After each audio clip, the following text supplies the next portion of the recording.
Dockhands don't belong at the junior orientation. They laughed when the dockhand showed up to the yacht club orientation. Said the membership list wasn't for people who tie knots for a living, and told him to stay behind the service ropes. Then he calmly checked the wind, the tide, and the horizon, because within an hour they'd be begging him to take command. Sometimes the sea decides who truly belongs. Before I show you the exact moment when the Coast Guard commander stepped off the cutter and saluted him on the dock, by the way, where are you watching from? Tell me in the comments below. Beneath the pressed white linens and polished hulls, something far more powerful than wealth was about to surface. He didn't argue, didn't step forward to defend himself. He simply rested a calloused hand on the edge of the dock and watched the water the way other men watched stock tickers. Caleb Mercer had learned long ago that the ocean didn't care about status. The marina shimmered in late afternoon light, rows of gleaming yachts rocking gently in their slips. White canvas covers snapped faintly in the breeze. The air smelled of salt, diesel, and expensive sunscreen. Champagne glasses clinked on the terrace where Seabridge Yacht Club members gathered for the youth sailing orientation. Beside him stood Luca, clutching a folded scholarship form with fingers that tried not to tremble. "Dad," the boy whispered, eyes fixed on the polished boats, "it's okay if we just watch."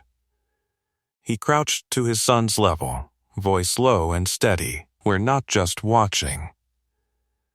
Across the dock, Commodore Victoria Langford adjusted her sunglasses and surveyed the gathering with practiced authority. Her navy blazer bore the club crest stitched in gold thread. Around her clustered families dressed in crisp whites and boat shoes that had never touched engine grease. Her gaze landed on them again. "Orientation is for registered members and approved candidates," she announced coolly, not raising her voice but ensuring it carried. "Staff may observe from the service line." A few parents smirked. One man chuckled openly. "Guess the help wants sailing lessons." Luca's shoulders stiffened. The dockhand felt it instantly. The way a child absorbs dismissal like a tide soaking into sand. He straightened slowly. "I submitted the scholarship application," he said evenly. He qualified on the written portion. Victoria's smile was tight. "And we appreciate initiative. But legacy considerations matter." Legacy. The word floated between them like a polished buoy marking invisible boundaries. Harold Bennett, an older member leaning on a silver-tipped cane, cleared his throat softly. His eyes moved from the boy to the man beside him, lingering a second longer than the others. The breeze shifted. Subtle, slightly cooler. He glanced toward the open channel beyond the breakwater. The water had darkened a shade deeper than forecast. A low band of clouds formed along the horizon, thin, almost unnoticeable to the untrained eye. "Winds veering southeast earlier than predicted," he murmured, mostly to himself. Harold's brow lifted. "You see that too?" He gave a small nod. Victoria continued her address, gesturing toward a ceremonial sale planned for investors later that afternoon. "The children will observe from the terrace while our members demonstrate proper handling." Another ripple of laughter circled. Luca swallowed. "I can handle a tiller," he said quietly. "I practiced at the public pier." A woman nearby arched an eyebrow. The public pier? As if the phrase itself were contamination. His jaw tightened, but his voice remained calm. "He learns fast." The Commodore glanced at her clipboard. "We'll review all applications after today's demonstration. Until then, please remain behind the ropes." The rope barrier lay coiled near a cleat, symbolic and unnecessary, yet unmistakable. He guided Luca toward the edge of the dock without protest. Because storms didn't announce themselves loudly at first. They hinted. The wind lifted again, sharper this time. A halyard slapped against a mast in uneven rhythm. Seagulls shifted direction mid-flight. He felt it in his bones before he measured it with sight. The ceremonial yacht, Silver Crest, prepared to depart with several high-profile guests aboard. Victoria's nephew stood near the stern, waving confidently. Engines hummed to life. Harold leaned closer. "You think they should delay?" "Yes," he answered simply. The older man's gaze sharpened. "Then say so." He studied the yacht's position relative to the outer channel and the narrowing tide window. Calculations formed automatically, silent and precise. "I will," he said quietly. Behind them, Luca looked from the boat to his father, sensing something shift, not in the sky, but in the man beside him. The laughter hadn't stopped, but neither had the wind. It cut sharper now, tugging at the signal flags above the marina office and snapping them hard against their lines. The water beyond the breakwater shifted from glassy blue to a darker, restless gray. Most of the families on the terrace didn't notice. They were too busy clapping as the Silver Crest eased away from the dock. Luca watched the yacht with wide eyes. "They're really going out?" "Yes," he said quietly. Victoria Langford stood near the bowline as it was cast off, smiling for a cluster of donors holding their phones high. "A perfect afternoon for a sail," she declared, as if the horizon answered her. He stepped forward just enough to be heard. "Commodore, the barometer dropped 3 points in 20 minutes. The channel's about to turn." Her head turned slowly. The sunglasses hid her eyes, but not her irritation. "Excuse me?" "Wind's veering southeast," he continued evenly. "There's a squall forming past the shoals. You might want to postpone." A few members exchanged glances. One man laughed. "The dockhand's giving meteorology lessons now?" Another added, "Next he'll be commanding the fleet." Soft laughter rippled again. Victoria's smile tightened. "We appreciate your concern. But we have seasoned sailors aboard." He didn't flinch. "Seasoned isn't the same as prepared." Luca's hand slipped into his, small, steady, trusting. Harold shifted beside him. The boy's father might have a point, Victoria. She glanced at the older members, surprised by the interruption. "The forecast is clear." He nodded toward the horizon. "Forecasts don't update fast enough." The Commodore hesitated only a fraction of a second before turning back to the departing yacht. Pride outweighed precaution. "Silver Crest, proceed," she called over the handheld radio. The yacht cleared the marina mouth, sails rising cleanly into the wind. Applause followed. Champagne glasses lifted again. He exhaled slowly. The dock vibrated faintly under his boots as a deeper gust rolled in. The halyards began slapping harder now. A nearby skiff knocked twice against its fender. "Dad," Luca whispered, "is it bad?" "Not yet." He watched the angle of the mainsail as Silver Crest turned into the outer channel. The wind caught it too full, too fast. The vessel heeled more than it should have for a demonstration cruise. On the terrace, someone cheered at the dramatic lean. He didn't. "If you're still watching," he said quietly to no one in particular, eyes never leaving the horizon, "subscribe now, because in a few minutes, laughter's going to turn into panic." The breeze stiffened again, colder this time, carrying the metallic scent that precedes rain over salt water. Harold's cane tapped once against the dock. "You're certain?" "Yes." The sky darkened in a thin line, almost invisible unless you knew how to read it. He'd read worse. Much worse. Victoria remained near the radio, posture straight, confidence unbroken. "Textbook departure," she announced to the gathered families. As if on cue, the radio crackled, static first, then a strained voice. "Crest to Marina, we're picking up heavier gusts than expected." The terrace fell quiet. Victoria lifted the radio smoothly. "Adjust your trim and maintain heading." Another burst of static, steering sluggish, his jaw tightened. Rudder response delayed, the voice continued. We're drifting north toward the shoals. Murmurs spread across the dock. Victoria's composure thinned slightly. Correct your course immediately. We're trying. The wind hit harder, this time strong enough to send a folded brochure skittering across the planks at Luca's feet. The Silvercrest's bow angled dangerously toward the rocky inlet just beyond the safe channel. A narrow strip of water separated elegance from impact. Dad, Luca's voice carried a new edge now. He squeezed his son's hand once, then released it gently. Stay with Mr. Bennett. Harold's eyes met his. A silent understanding passed between them. Victoria pressed the radio closer.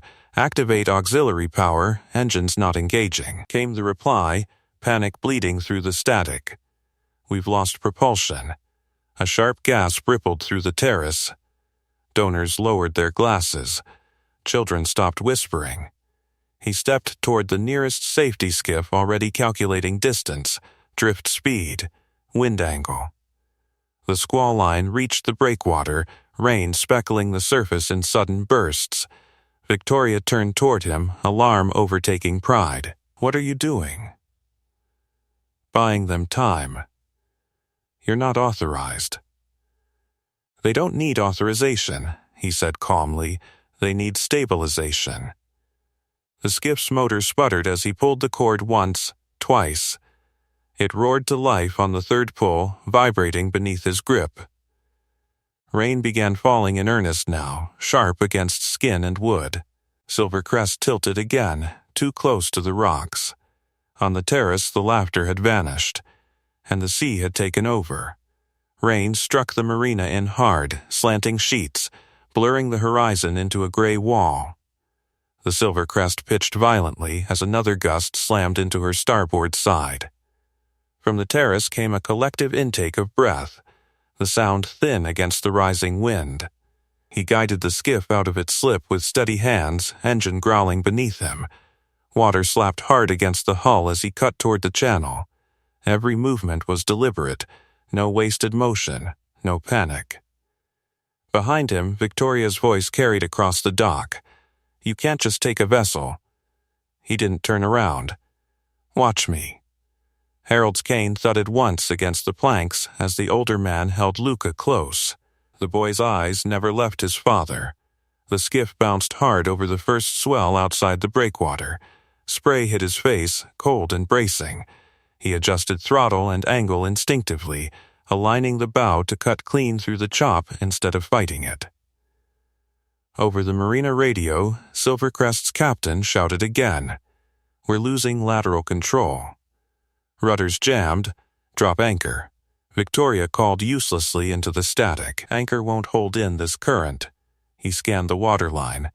The tide was turning faster than they realized. Outgoing current plus crosswind meant drift acceleration toward the shoals. They had minutes, maybe less. He grabbed the handheld radio clipped inside the skiff console and switched to open channel. His voice came calm, measured. Silvercrest, this is marina support. Cut sail to half-mast immediately. Ease tension on the main sheet. There was a pause on the other end. Who is this? Do it, he repeated. Now. The order cut through panic because it wasn't loud. It was certain. On the yacht, figures scrambled. The mainsail slackened slightly, reducing the heel. It wasn't enough, but it was something. He calculated distance again. Wind at 30 knots and climbing. Drift vector north-northeast. Rock face less than 100 yards beyond safe margin. He accelerated. Behind him, sirens wailed faintly from inside the marina office. Someone had finally called the Coast Guard. Good. But they wouldn't make it in time unless the yacht held position. The skiff crested another swell and dropped hard, hull shuddering. He adjusted trim with quick precision, eyes locked on the distressed vessel. Dad, Luca's voice echoed in his memory, not in fear, but in faith. That steadied him more than the engine beneath his hands. Over the radio, Silvercrest's captain sounded strained. "We can't maintain heading." "You don't need heading," he replied. "You need drag." "What?" "Deploy your spare line off the port stern. I'm coming alongside." The rain intensified, drumming against fiberglass and wood. Visibility narrowed to a tunnel of gray. Victoria's voice cut across the dock behind him, distant now. "This is reckless." Harold answered her sharply for once. "It's necessary." The skiff reached the yacht's wake just as another gust shoved Silvercrest dangerously close to the rocks. He could see the white churn where water smashed against stone. He angled the skiff's bow, timing the swell. "On my mark," he said into the radio. "Throw the line." A coil arced through the rain. He caught it cleanly, looping it around the skiff's stern cleat in one fluid motion. "Secure it." He barked. The yacht crew obeyed without question now. He gunned the throttle carefully, not to tow, but to pivot. Using the smaller vessel as a drag anchor, he created lateral resistance against the drift. The line snapped tight. For a heartbeat, nothing changed. Then the yacht's sideways slide slowed, just enough. He adjusted angle again, engine straining under the load. The skiff vibrated violently, but he held steady, countering wind with throttle bursts and subtle steering corrections. "Ease your sail more," he ordered. They complied. The yacht's bow began to respond, inching away from the worst of the rocks. On the dock, gasps replaced laughter entirely. Rain plastered his shirt to his back. His hands moved automatically, muscle memory taking over where fear might have lived. He'd been here before. Different waters, different stakes. Same physics. "Maintain tension," he said calmly. "Don't fight the current, ride it out." The squall peaked with a roar that swallowed everything else. For a terrifying moment, both vessels disappeared behind a curtain of rain. Then the gust passed. Not gone, but diminished. The yacht drifted clear of immediate danger, now angled back toward deeper channel water. He didn't celebrate, he recalculated. Over the radio, a new voice cut in, professional, sharp. "Unidentified support vessel, this is Coast Guard Cutter Raleigh approaching from South Sector. Identify yourself." He glanced toward the gray outline of a cutter breaking through the rain. "Marina support," he replied evenly. "Stabilizing civilian craft. Rudder jammed, propulsion lost." A pause. Then the Coast Guard voice again, closer now. "Understood. Hold position. We'll take tow." He nodded once to himself. On the dock, through the thinning rain, he could see Victoria standing frozen, hands gripping the railing. The laughter was gone. Only the sea remained, and it had chosen who was in command. The Coast Guard cutter carved through the fading squall like a blade, its hull steady where the smaller boats bucked. Orange and white against gray water, it carried authority that didn't need applause. He kept the skiff angled against the dragline, muscles taut, eyes scanning both vessels and the shifting current. "Support vessel, maintain tension," the cutter's commander instructed over the radio. "We're coming to the starboard side." "Copy," he answered evenly. The Silvercrest's crew clung to rails and rigging, soaked and shaken. The once proud demonstration yacht now looked fragile, canvas slack, hull streaked with spray and panic. On the dock, club members huddled under awnings, silent. He adjusted the throttle again, easing pressure just enough for the cutter to close the gap without snapping the line. Timing mattered now. Too much force, and the cleat would shear. Too little, and the yacht would yaw back toward danger. "Ease 2 degrees port," he called. The captain aboard Silvercrest obeyed instantly. No hesitation now. No ego. The Coast Guard threw a heavy tow line across. It landed cleanly on the yacht's deck. Crew secured it under the cutter's guidance. "Support vessel, you can release," the Coast Guard voice came through again. He waited half a second longer, confirming tension transfer from skiff to cutter. Then he unlooped the dragline and backed the skiff away smoothly. The Silver Crest straightened under official tow, guided toward safe water with practiced precision. Only then did he allow himself a slow exhale. Rain thinned to mist. Wind softened to a restless breeze. The crisis had shifted from survival to aftermath. He steered the skiff back toward the marina, engine humming lower now. As he approached the dock, dozens of eyes followed him. The same eyes that had smirked earlier. He cut the motor and secured the line with efficient hands. For a moment, no one spoke. Water dripped from his sleeves onto polished planks that had never known grease or grit. His boots left wet prints across the immaculate dock. Victoria descended the steps from the terrace slowly, composure returning in fragments. But something in her expression had changed, less rigid, less certain. "That was dangerous," she said carefully. "Yes," he replied. "You could have capsized." "Yes." A flicker of frustration crossed her face. "You acted without authorization." He met her gaze calmly. The rocks didn't need authorization. Harold let out a quiet breath that almost sounded like a laugh. Behind them, the Coast Guard cutter eased into the marina entrance, towing Silver Crest behind it like a humbled trophy. Sirens cut off as they neared.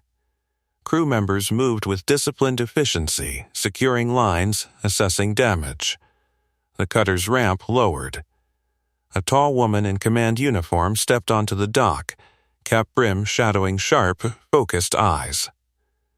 Commander Elise Navarro. She scanned the scene once, taking in the wet planks, the shaken yacht crew, the marina staff clustered near the edge. Then her gaze landed on him. It held there. Recognition sparked before words did. She walked toward him through the quiet crowd, boots striking the dock with crisp authority. Victoria straightened instinctively, expecting the commander's attention. Instead, Navarro stopped directly in front of the dockhand. For a heartbeat, the marina held its breath. The commander studied him openly, rain still clinging to his hair, shirt soaked, hands steady. "Well," she said, voice low but carrying. "I wondered if that was you." A few club members exchanged confused looks. He inclined his head slightly. "Commander," Victoria's eyes flicked between them. Navarro stepped back half a pace, not in dismissal, but in respect. "Former Chief Petty Officer Caleb Mercer," she said clearly enough for everyone on the dock to hear. "Rescue swimmer. Sector Atlantic." The words hit the air like a flare. Murmurs rippled outward. Luca pushed forward from Harold's side, eyes wide. Victoria blinked once. "Rescue swimmer?" Navarro didn't look away from him. Decorated for 3 offshore extractions during Hurricane Elias. Saved 14 lives in one night. Silence deepened. He shifted slightly, uncomfortable with the attention. It was a team effort. The commander's mouth curved faintly. "It always is." She removed her cap. And then, in full view of the yacht club members who had laughed less than an hour ago, Commander Elise Navarro raised her hand in a crisp, formal salute. It cut through the marina, sharper than the earlier wind. Gasps followed.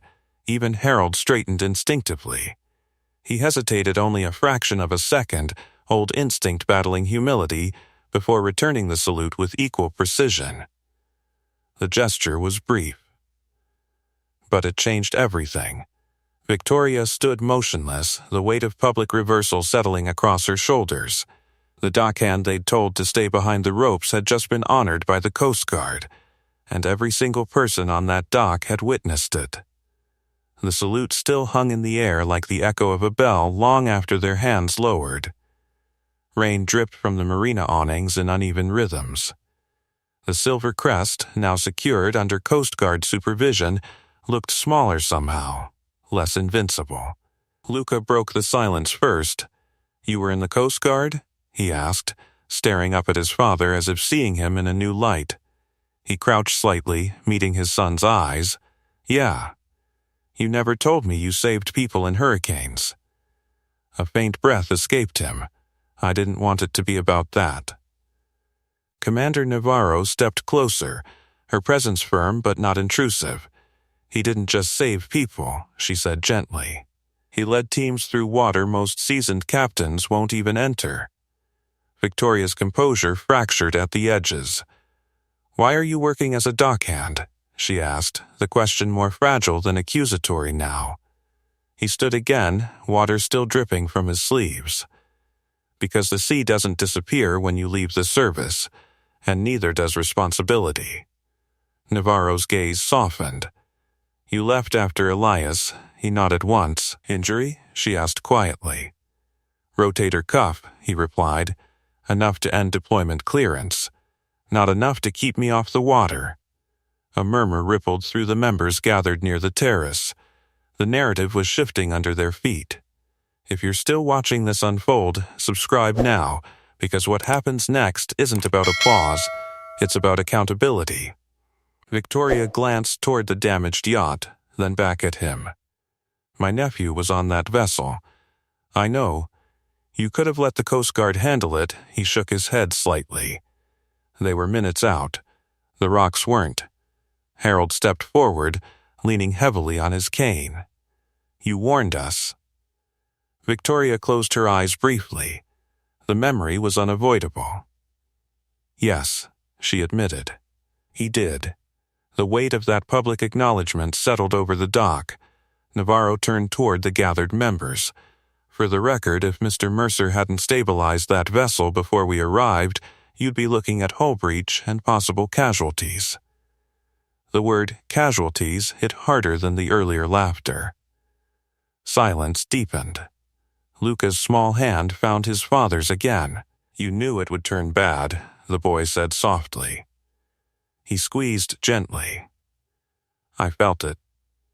Navarro studied him a moment longer. Sector Atlantic could use someone like you back in advisory capacity, she said. Storm training, civilian marina coordination. Victoria stiffened slightly at the implication that her club had required outside intervention. He met the commander's gaze calmly. I've got other priorities. Navarro glanced at Luca and nodded knowingly. Understood. A breeze moved through the marina, calmer now, carrying the scent of wet rope and humbled pride. Victoria stepped forward, her voice measured. Mr. Mercer, Caleb, I owe you more than thanks. He didn't respond immediately. Because this wasn't about gratitude. It's not about me, he said evenly. Your safety protocols are outdated. No squall response drill. No cross-current contingency. You launched into unstable tide. Several board members shifted uncomfortably. Victoria absorbed the critique without deflection this time. You're right, the admission was quiet but seismic. Harold's cane tapped lightly. Perhaps it's time the club listens to experience instead of titles. A few members nodded reluctantly. Navarro replaced her cap. I'll file my report noting civilian intervention prevented structural damage. I suggest you consider appointing him as safety consultant. The words hung there. Victoria hesitated only a moment before speaking. Would you consider advising us? He looked out over the water first. The squall had passed, leaving the harbor reflective and deceptively calm. I'll consider it, he said. For compensation, she added quickly. He shook his head once. For preparedness, Luca looked up at him, pride radiating from his small frame. Does this mean I can still do the sailing thing? A few nearby parents flushed faintly. Victoria met the boy's eyes. It means, she said carefully, you're officially invited to join. The rope barrier near the cleat suddenly felt ridiculous. Harold bent slightly toward Luca. Legacy isn't just inheritance, son. Sometimes it's example. The boy nodded solemnly. Navarro gave him one final look. Good to see you steady, Chief. Always, he replied. The commander turned back toward her cutter, issuing crisp instructions as crew secured final lines. The marina remained quiet, not with shock now, but with reflection. He felt dozens of eyes on him again, but the weight had changed. Respect didn't roar, it settled. And for the first time that afternoon, the sea was calm enough to hear it. The marina held its silence a moment longer, as if even the gulls understood something had shifted. The silver crest rocked gently now under secure lines, no longer a symbol of effortless wealth, but a reminder of how quickly control can slip. Victoria stood facing him, rain drying against her blazer, pride replaced by something far more complicated. "You were right," she said again, this time not to the crowd, but to him. He nodded once. "The water usually is." A faint, almost unwilling smile touched Harold's face. Navarro stepped back toward the cutter, but not before turning slightly. "Chief," she called, voice carrying just enough. "Your lateral pivot was textbook. You haven't lost it." A ripple moved through the dock at that word. "Chief." Victoria glanced sharply at him. "You held rank?" "For a while," he replied simply. "And you never mentioned it?" He shrugged lightly. Didn't seem relevant. The Commodore looked around at the gathered members, at the terrace where laughter had echoed less than an hour ago. Several avoided her eyes now. Others studied him openly, recalibrating their assumptions. "The club prides itself on excellence," she said slowly. And yet today, excellence stood behind a service rope. The words weren't defensive, they were an admission. Harold shifted his weight. Pride can cloud judgment. Victoria inhaled deeply, then faced the group fully.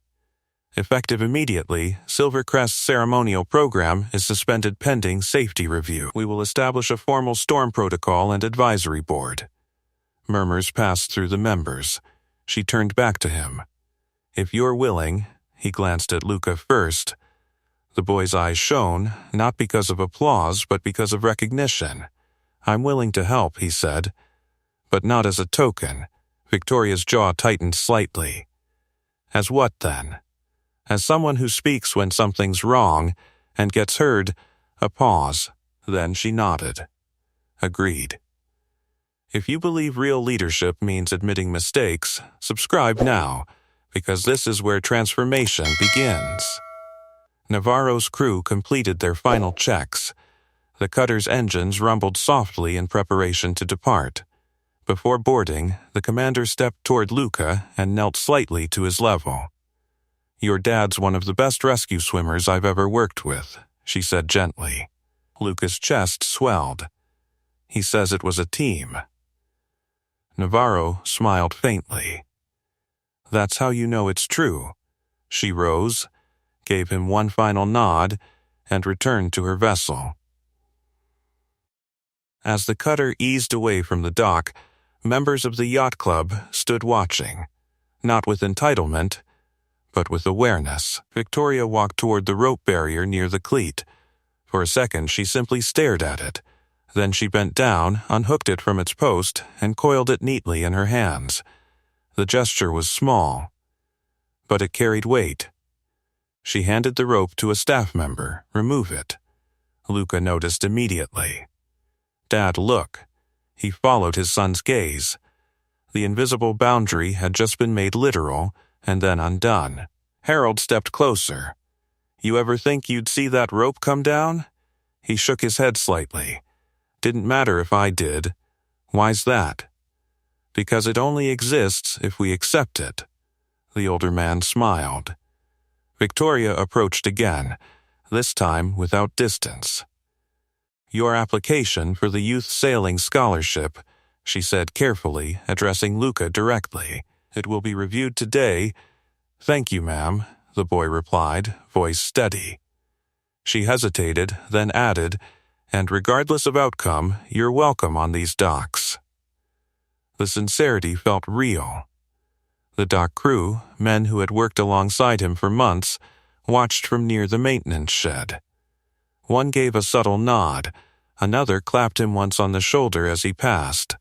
No fanfare, just acknowledgement. The sky had cleared almost completely now, streaks of sunlight cutting through retreating clouds. The harbor shimmered again, but differently, less decorative, more honest. Victoria folded her hands in front of her. I misjudged you. He met her gaze without bitterness. You misjudged the uniform. A quiet breath escaped her. Yes, and you corrected it. The words landed gently but firmly. Harold tapped his cane once more. That's what matters. Across the marina, children began whispering again, but now the whispers were about rescues and storms, not status. Luca looked up at him. Can we still learn to sail? He smiled faintly. We just did. The sea lapped softly against the dock, as if sealing the moment. Respect hadn't been demanded. It had been earned. And this time, no one was laughing. The dock settled into a strange, reflective quiet. Conversations resumed in low tones, stripped of their earlier arrogance. The Silvercrest's crew moved carefully across the deck, inspecting rigging and rudder with new humility.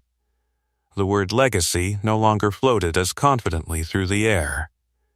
He stood near the edge of the marina, eyes drifting over the water that had nearly claimed the yacht. The tide had turned fully now, current smoothing into a slower, predictable rhythm. The sea always moved on. Luca stayed close at his side, still processing what he had witnessed. You were a chief, the boy said softly, almost testing the title. For a while, he replied, Why didn't you ever tell me? He looked down at his son, weighing the answer. Because I didn't want you thinking respect comes from rank. Where does it come from? He nodded toward the harbor. From showing up when it matters, Harold approached again, cane steady against the planks. The board's gathering inside, he said quietly. Emergency meeting. Victoria stood a short distance away, speaking with two senior members. Her posture was no longer defensive. It was deliberate. She's going to ask you formally, Harold added. For what? To lead safety review. He exhaled slowly. I don't need a title. Maybe not, Harold replied, but the club needs direction. Across the dock, maintenance crew began resetting lines and coiling ropes disturbed by the squall. The smell of wet canvas lingered, mixing with diesel and salt. Familiar, honest. Victoria finally stepped toward them. Mr. Mercer, she said, voice steady but changed. We're convening the board. I would like you present. He studied her carefully. There was no condescension left, only accountability. On one condition, he said. Her brow lifted slightly. Which is, that this isn't symbolic. A faint crease formed between her eyes. Explain. I won't sit at a table just so the club can say it consulted the dockhand who saved a yacht. Several members nearby shifted uncomfortably. I'll sit there, he continued, if you're prepared to change procedures. Mandatory storm drills. Channel current briefings before launch. Real authority to halt departures. Silence hung heavy. Victoria didn't look away. You'll have it. Harold nodded once, approval clear. Luca squeezed his father's hand again. Does that mean you're in charge? He smiled faintly. No. It means I get to speak. The boy seemed to consider that carefully, then nodded as if it made perfect sense. Inside the clubhouse, board members began filing toward the conference room. Polished shoes tapped against hardwood floors. The same space where scholarship applications were reviewed now prepared for something far more urgent. Before following, he glanced back at the water one more time. He'd stood on docks like this before, after rescues, after storms, after losses. Recognition never changed the tide. It only changed perception. Victoria paused beside him as they approached the clubhouse doors. When you warned me earlier, she said quietly, why didn't you insist harder? He considered that. Because people don't hear what they're not ready to, he replied. She absorbed the truth of that. And today? She asked. Today you were? Inside, the boardroom felt smaller than the open marina. Framed photographs of past Commodores lined the walls, generations of tradition staring down at the present. Victoria took her seat at the head of the table. Then she looked to him. Please, she said, gesturing to a chair not at the end, but beside her. The room noticed. A few members exchanged glances. Others straightened in their seats. He didn't rush to sit. He moved deliberately, boots echoing faintly on polished wood that had never known saltwater stains. Luca remained near the doorway with Harold, watching. As he took the offered chair, the weight of the moment wasn't triumph. It was responsibility. Victoria cleared her throat. Today exposed vulnerabilities in our procedures, she began. And our assumptions. No one argued. She turned toward him. You have the floor. He looked around the table once, at faces that had laughed, dismissed, underestimated. His voice remained steady. The sea doesn't care about status, he said. It only responds to preparation. The room leaned in. We were unprepared. No defensiveness rose, only quiet acceptance. We fix that now, he continued. Or next time, we won't be this lucky. Outside the clubhouse windows, the harbor glinted in fresh sunlight, deceptively peaceful. But inside, something far more powerful than weather had shifted. Authority had changed shape.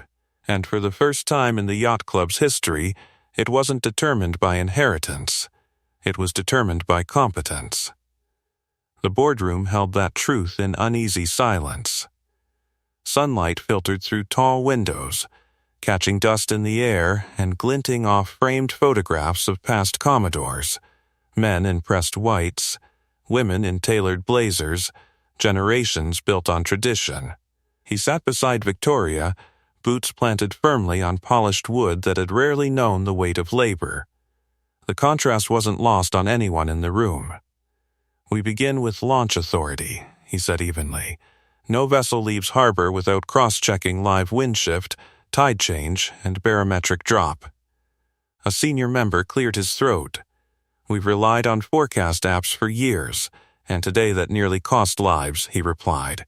No anger, just a fact. Victoria nodded once. We implement his protocol immediately.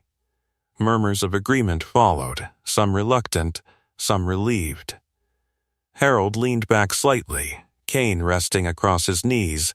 It's time. He outlined storm drills next, quarterly simulations, emergency tow training, radio coordination rehearsals with Coast Guard oversight. His tone never rose. It didn't need to. When he finished, the room was quiet in a different way than before. Any objections? Victoria asked. No one spoke. If you're still with this story, she added quietly, glancing at the gathered members before looking back at him, subscribe now, because change only matters if we follow through. A few smiles flickered at the unexpected phrasing, tension easing slightly. Victoria folded her hands. I misjudged you publicly. I'd like to correct that publicly. He shifted slightly in his chair. You already did, not fully, she stood. Through the wide glass doors behind her, the dock was visible, members still gathered, whispers circulating like tide patterns. Come with me, she said. He hesitated only briefly, then rose. They stepped back onto the marina where sunlight now shimmered against calm water. The rope barrier remained gone. Children leaned over railings, parents speaking in hushed tones. Victoria raised her voice, not sharply, but clearly. Members of Seabridge, she called. Today, we were reminded that experience does not always arrive dressed in expectation. The crowd shifted, eyes moving toward the dockhand beside her. Caleb Mercer prevented catastrophic damage to this marina, she continued, and he did so after warning us of conditions we dismissed. A few heads lowered slightly. She turned toward him, meeting his eyes for a brief moment before addressing the crowd again. Effective immediately, Mr. Mercer will serve as Seabridge's maritime safety advisor. The words carried across the dock.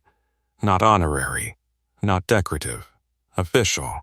Applause began hesitantly, then strengthened, genuine now, stripped of earlier superiority.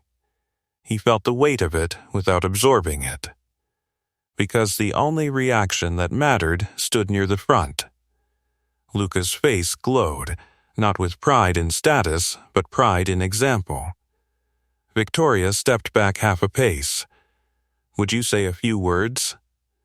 He glanced at the water first, then at the members who had laughed. His voice carried calmly across the dock. "The sea doesn't measure legacy," he said. "It measures readiness." Silence held steady. "Today we were lucky. Next time we won't rely on luck." He didn't embellish, didn't dramatize. He simply told the truth. Harold's cane tapped once in quiet approval. A younger parent stepped forward slightly. "Will there be open safety sessions for families?" "Yes," he answered immediately. "All families." The emphasis didn't go unnoticed. Victoria nodded. "Scholarship applications will also be reviewed without legacy waiting." A subtle shift rippled through the crowd at that. Luca blinked. "Really?" Victoria met the boy's gaze directly. Really. The air felt lighter now, not because the storm had passed, but because something else had been cleared. Navarro's cutter was already a distant silhouette on the horizon, but her salute lingered like a seal on the day. He felt something small brush against his hand. Luca pressed a tiny metal pin into his palm, an old Coast Guard insignia he'd found tucked in a drawer months ago. "You forgot this," the boy whispered. He looked down at the worn emblem, edges dulled with time. Symbolic. Not of rank, of service. He clipped it discreetly inside his jacket pocket, not displayed, but carried. Victoria noticed the gesture. "Thank you," she said quietly, "not just for the rescue, but for the lesson." He inclined his head slightly. The dock resumed its movement, but differently now. Conversations included him instead of circling around him. Crew members straightened with new purpose. Even the Silver Crest's polished hull seemed less imposing. Respect hadn't arrived with wealth. It had arrived with competence. And for the first time at Seabridge Yacht Club, those two weren't confused.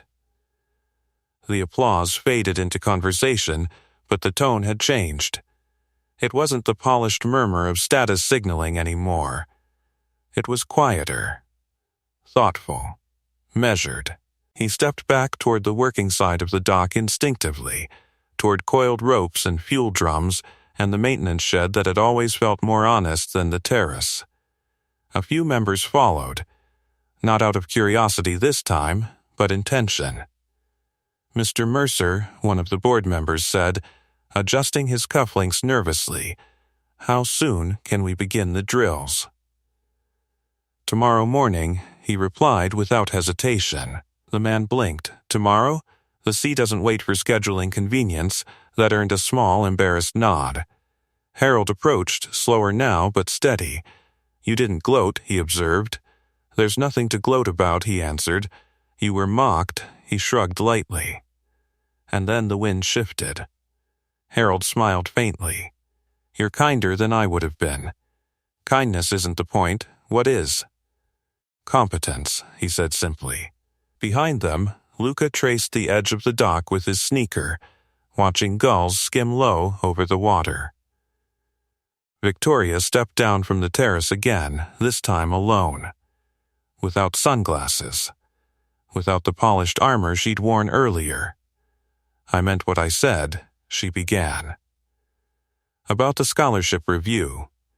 He looked at her calmly. "He earned his written score, I know. And if he doesn't meet performance standards, he doesn't sail." She studied him carefully. "You're not asking for favoritism, I'm asking for fairness." The distinction landed. A breeze drifted through the marina, gentler now, carrying sunlight instead of threat. She folded her arms loosely. I built this club on tradition, she said quietly. But tradition isn't the same as wisdom. No, he agreed. It's memory. Wisdom adapts. Her gaze moved briefly toward the horizon where the Coast Guard cutter had disappeared. You could have embarrassed us, he considered that. The sea did that. And you could have let it. A beat of silence passed. I didn't do it for you, he said. I know. The honesty between them felt cleaner than any apology. If you're still here, subscribe now, because transformation doesn't end with one rescue. It continues in what we choose next. Victoria glanced toward the clubhouse doors where board members lingered, watching cautiously. I want you on the board, she said. He shook his head almost immediately. No, her eyebrows lifted. No, I'll advise, I'll train, I'll hold departures when conditions turn, but I won't sit in a chair that distances me from the dock. She studied him for a long moment, then nodded slowly. Then we'll build a structure that doesn't. Luca jogged over, holding a folded brochure damp from earlier rain. Dad, look. They changed the schedule board. He followed his son's pointing finger. The chalkboard near the marina office had been updated. Under the heading Safety Oversight, a new line read, Maritime Advisor, C. Mercer. No honorary flourish, no exaggerated title, just responsibility. Luca grinned. That's you, he gave a small smile. Looks like it. A younger dockhand approached hesitantly. Hey, Chief, he said awkwardly, unsure of the right term. He chuckled softly. Caleb's fine. The crewman nodded, relief visible. We've got a loose cleat on slip 7. Thought you might want to check it. I do. Victoria watched as he moved toward the working end of the marina without ceremony. Not toward the applause, toward the repair. That's why he belongs here, Harold murmured beside her. She didn't argue. He knelt beside the cleat, tightening bolts with steady precision. The act was small compared to what had happened, but it mattered just as much, because storms weren't the only danger. Neglect was quieter. Luca crouched beside him. You're still fixing stuff, the boy said. Always. Even after they saluted you? Especially after. The boy considered that seriously. Across the dock, members resumed normal routines, but there was awareness now. Conversations included talk of drills and preparedness instead of only regattas and galas. Victoria stood at the terrace railing, watching the marina not as a stage, but as a system. She called down to him one last time that afternoon. Mr. Mercer. He looked up. Thank you, she said, not formally, not performatively, just truthfully. He nodded once. Then returned to tightening the cleat, because respect, like seaworthiness, required maintenance. And this time the entire club understood that. The sun dipped lower over the marina, casting long amber streaks across the water. The earlier storm felt distant now, reduced to damp planks and folded sails left to dry. But its lesson lingered like salt on skin. He stood at the edge of slip 7, testing the tightened cleat with a firm pull. Solid. Reliable. The kind of detail no one notices until it fails. Luca hovered nearby, watching with quiet admiration. Why does that one matter? The boy asked. Because when the wind pulls hardest, he said, tugging the rope once more, this holds everything steady. Luca nodded as if absorbing something bigger than hardware. From the terrace, Victoria descended again, this time carrying a binder instead of authority. She approached without hesitation, heels clicking lightly against the dock. We've scheduled the first safety drill for Saturday, she said. Mandatory attendance. Good, he replied, wiping his hands on a cloth. Some members are unsettled. By change? Yes. He glanced toward the clubhouse where a small cluster of senior members spoke in tight circles. Unsettled isn't the same as opposed, he said calmly. They just haven't felt the rocks yet. She exhaled softly. You have a way of saying things that make discomfort unavoidable. That's the point. The marina crew moved with renewed purpose. Dockhands double-checked lines. Radios were tested. A new weather monitor was being mounted near the office window. Harold approached slowly, surveying the activity. "Haven't seen this much practical energy here in years," he observed. Victoria allowed herself a faint smile. "Neither have I." He looked at her directly. "You're handling this well. I nearly didn't." "But you did." A beat of silence passed between them. Not strained, but reflective.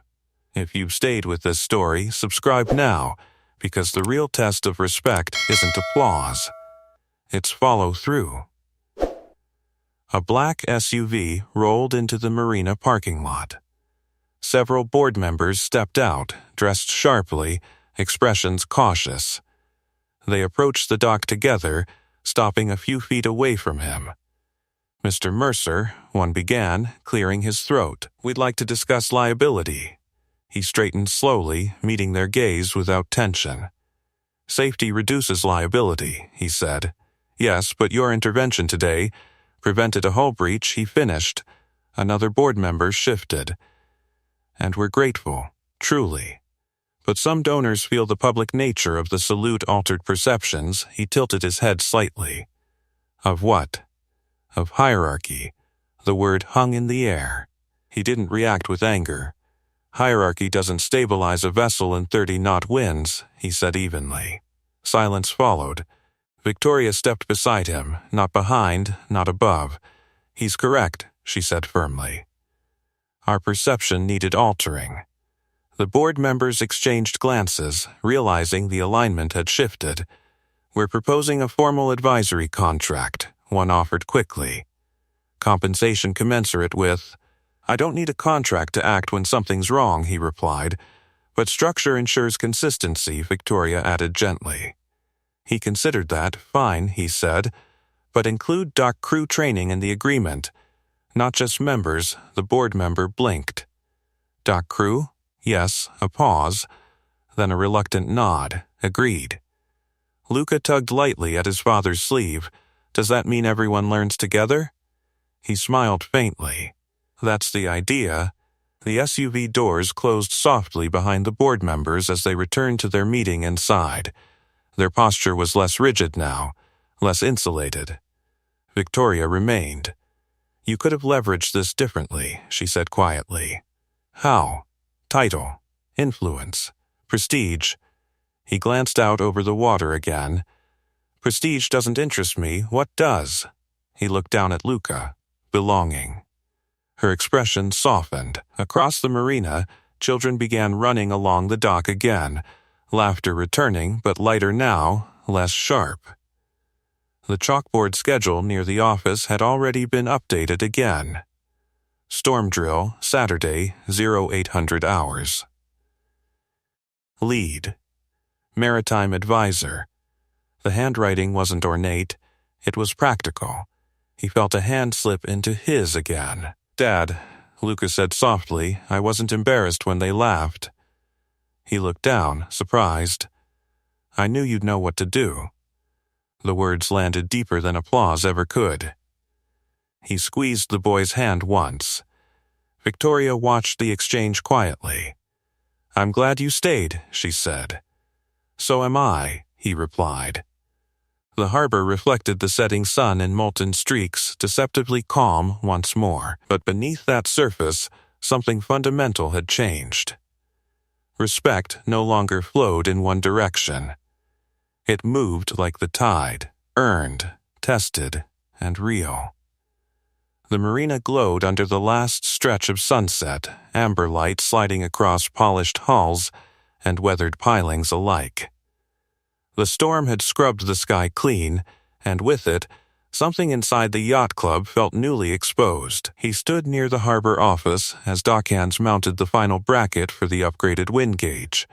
The small device blinked to life, numbers steady and clear, not decorative, functional. Victoria approached quietly, no entourage this time.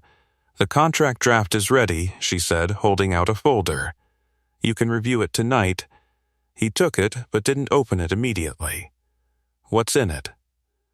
Authority to delay launches, mandatory drill enforcement. Direct line to the Coast Guard sector office. He raised an eyebrow slightly. "You move fast. I learned something about delay today," she replied. He nodded once. Harold joined them, leaning against the railing overlooking the channel. "I've been part of this club for 37 years, the older man said. "Never seen a rope come down before. It shouldn't have been there," he answered. "No," Harold agreed. "It shouldn't." Across the dock, Luca sat on an overturned bucket near the maintenance shed, watching the crew test emergency flares under supervision. He wasn't playing. He was learning. Victoria followed his gaze. "He's observant. He has to be." She looked back at him. "You didn't correct me earlier when I called this club mine." He tilted his head slightly. "It is yours. And now it belongs to whoever protects it." The words didn't sting. They settled. If you've walked this far with us, subscribe now, because legacy isn't inherited. It's rebuilt. The boardroom lights flickered on inside the clubhouse. Members moved through the glass doors carrying binders instead of wine glasses. The visual contrast was stark.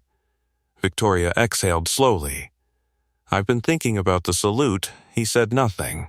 "It wasn't just for you," she continued. "It was for what we overlooked." He studied her expression carefully. There was no defensiveness left, only reflection. "Recognition doesn't erase earlier words," he said gently. "I know, but what you do next matters more." She nodded. A younger member approached hesitantly, holding a clipboard. "We're organizing volunteers for Saturday's drill. Should we include the junior sailors?" "Yes," he answered immediately. Victoria didn't hesitate. "Absolutely." The member scribbled notes and hurried off. Harold tapped his cane once. "You've shifted the culture in a single afternoon." He shook his head. "The storm did." "Storms expose," Harold replied. "People decide what to do with it." A quiet settled between them again, comfortable now. Luca jogged over, cheeks flushed. "They let me help set up the life jackets." "Good," he said. "And Mr. Bennett says I can practice knot drills tomorrow. Then we'll be here." Victoria smiled faintly at the boy. "You'll make a fine sailor." Luca glanced at his father before answering. "Only if I earn it." She caught the nuance in that response. "Exactly," she said softly. The sun dipped fully below the horizon, leaving the marina bathed in twilight blues. Dock lights flickered on, casting reflections across calm water. He finally opened the folder in his hand, scanning the contract briefly. Clear language. No ornamental clauses. Practical authority. "You trust me with this?" he asked. Victoria didn't hesitate. "I trust results." He closed the folder again. "I'll hold you accountable to it," he said. "I expect you to." The air felt cooler now, but steady, predictable. Navarro's earlier salute replayed in quiet memory, not as triumph but as reminder. Service didn't end when the uniform came off, it adapted. Luca leaned lightly against his side. "Are we staying late?" For a bit, the boy looked up at the clubhouse lights, then back at the water. "Today felt big," he said. "It was. Because of the rescue?" He thought about that. "No," he answered. "Because of what changed after." Luca nodded slowly, absorbing that truth. Across the marina, the chalkboard schedule remained visible in the lamplight. Storm drill, Saturday. All members. No exclusions. No ropes. Victoria followed his gaze. "I won't forget today," she said quietly. "You shouldn't." The harbor lay calm, tide steady, lines secure. But the greatest shift hadn't been in the wind. It had been in perspective. And this time, that change wasn't temporary. The marina settled into a deep, reflective quiet as night fully claimed the harbor. Dock lights cast long golden trails across the water, turning each ripple into a quiet shimmer. The silver crest rested securely in her slip, repaired and humbled. No champagne glasses, no applause. Just ropes tied correctly and lines checked twice. He walked the dock one final time before heading home, boots moving with familiar ease over weathered planks. Luca followed close behind, carrying a small coil of practice rope like it was treasure. "Are we coming back tomorrow?" the boy asked. "First light," he answered. "For drills?" "For responsibility." Luca seemed to like that word. Victoria stood near the clubhouse entrance watching them approach. The blazer was gone now. Her sleeves were rolled, hair pulled back loosely. Less Commodore, more steward. "I wanted to say this without an audience," she began. "You changed more than protocol today," he waited. "You changed me." There was no defensiveness left in her voice, only clarity. "You didn't need a salute to prove anything," she continued. "But I'm glad it happened where everyone could see." He glanced toward the dark water. "The sea's a better judge than people." "Maybe," she said softly. "But people can learn." He nodded once. Luca stepped slightly forward. "Will there still be ropes?" Victoria smiled faintly. "Only the ones that keep boats safe." The boy considered that answer carefully, then seemed satisfied. A breeze drifted through the marina, gentle and steady, nothing like the sharp edge from earlier, just enough to remind them the water was alive. "Tomorrow," Victoria said, "we begin rewriting the safety charter." "Tomorrow," he agreed. She extended her hand not as authority, but as equal. He shook it firmly. No applause this time, no spectacle, just understanding. They walked toward the parking lot together, father and son framed by dock lights and the quiet hum of tide against hull. Halfway there, Luca stopped and turned back toward the water. "Dad?" "Yeah?" "When they laughed, were you mad?" He paused. "No, why not?" "Because the sea doesn't laugh," he said gently. "It teaches." The boy nodded slowly, as if storing that lesson somewhere permanent. The SUV headlights in the lot blinked on one by one as members left, their conversations quieter than before. No more jokes about dockhands, no more whispered legacy rules, just talk of drills, preparedness, respect. He opened the passenger door for Luca, then looked back one last time at Seabridge Yacht Club. The rope barrier was gone. The chalkboard schedule glowed under a small lantern. Storm drill, all members. The word all felt different now. Earned. Luca buckled in and held up the small coil of rope proudly. "I'm going to practice every night." He smiled faintly. "Good. And one day," the boy added, "maybe someone will salute me too." He leaned against the car door, studying his son. "If they do," he said quietly, "make sure it's because you showed up when it mattered." The engine started softly. As they drove away from the marina, the harbor lights shrank behind them, but something larger remained. It wasn't the salute. It wasn't the appointment. It wasn't even the rescue. It was the moment laughter lost its power, and belonging took its place. If this story meant something to you, tell me the next title you want to see brought to life. Subscribe, and don't miss our next story, They Fired the Bus Driver, until the school board discovered who he really was. Trust me, you'll feel it. And tell me in the comments, what injustice should we tackle next?